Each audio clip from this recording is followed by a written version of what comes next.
Hi, this is Ron from RJ.com. So we're going another video and second in our video series with our collaboration with Aerophone and Smart Gadgets sa SM City Santo Tomas Branch. Maraming salamat for this opportunity na para ma-check natin ang Vivo V60. Since nilaunch to last month, hindi tayo na-invite on this one. And first time natin makita yung device. Ganun pa rin man yung placements na nakita natin guys sa Vivo V60 Lite.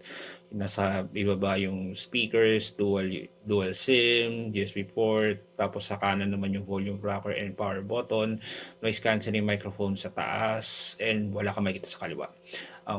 Itong pa ay Snapdragon 7 Gen 4 processor, meron triple main camera, 6.77 1080 by 2392 AMOLED display, and merong mas malaki na 6,500 mAh na silicon carbon battery na may 90 watt wire charging. Since nanggaling ako sa Lite sa previous video, ang pinaka na-notice ko sa Vivo V60 na standard na hindi nabanggit sa ibang mga reviews is yung curve, yung sides niya. Hindi yung display, yung sides. So napakasarap niyang hawakan, as in napakasarap. Dahil triple main cameras, na-check natin yung ultra wide video camera na ito, and ang pinaka nasarapan ako dito sa pag-shoot ng video at sa photo ng Vivo V60.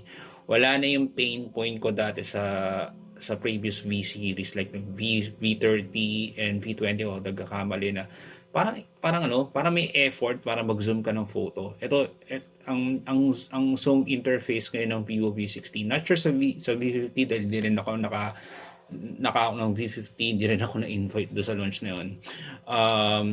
Ipaikot, DSLR yung interface niya.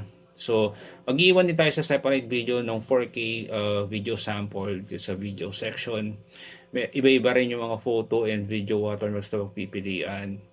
Although di natin lalagyan ng watermark yung video sample on this one. And napakabilis nung yung image processing. Wag ita-turn off niyo lang yung live photo option. Sobrang bago ng Snapdragon 7 Gen 4, which obvious naman na na-expect ko na so mabilis siya ng konti compared to sa main driver ko na powered na Snapdragon 6 Gen 1. And ito nga pala available na sa Aerophone and Smart Gadget stores around the Philippines for 28,999 pesos for 256 gigs and 30,999 pesos for the 512 gig variant. Mabibili din kung gusto nyo bumili sa online. Meron din naman tayong link dyan sa lower right left corner ng ating video or nasa description na rin. And so far so good naman yung Vivo V60. Hopefully sana makaharap tayo ng review nito. This is Ron from RJ.